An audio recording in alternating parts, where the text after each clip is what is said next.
Zelensky untuk hadir. Indonesia sebagai pemegang presidensi G20 memastikan undangan bagi Presiden Ukraina Volodymyr Zelensky untuk hadir dalam KTT di Bali pada November. Kita paham bahwa G20 memiliki peran sebagai katalisator dalam pemulihan ekonomi dunia. Dan kalau kita bicara mengenai pemulihan ekonomi dunia, maka terdapat dua hal besar yang mempengaruhi saat ini, yaitu yang pertama, pandemi COVID-19, dan yang kedua, perang di Ukraina. Sejak serangan Rusia terhadap Ukraina, Amerika Serikat dan negara-negara barat lainnya telah menekan pemerintah RI untuk membatalkan undangan kepada pemimpin Rusia.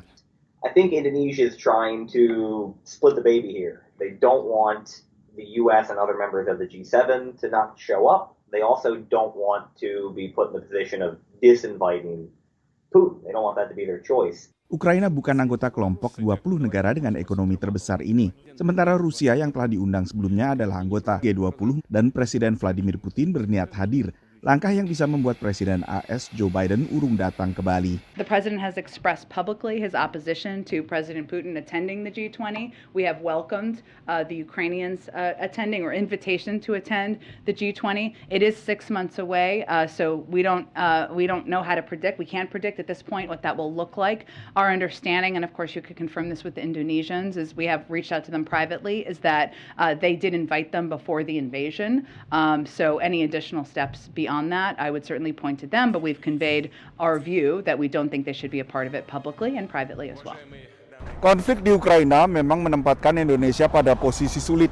Di satu sisi ada negara anggota G20 seperti Tiongkok yang mendukung keterlibatan Rusia dalam KTT dan juga menolak wacana untuk mengeluarkan Rusia dari G20 seperti Rusia sebelumnya dikeluarkan dari G8 yang kemudian menjadi G7 karena aneksasi Crimea pada 2014.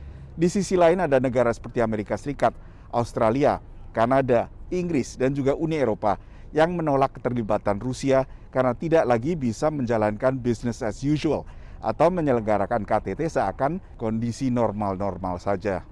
Bagi Indonesia, bila Putin tetap hadir, risikonya adalah KTT tak akan dihadiri oleh pemimpin negara-negara barat.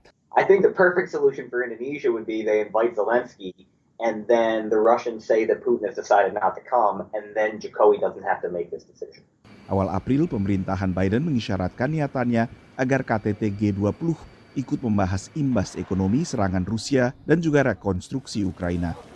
Dari Washington DC, Nova Purwadi, Patsy Widakuswara, dan tim VOA.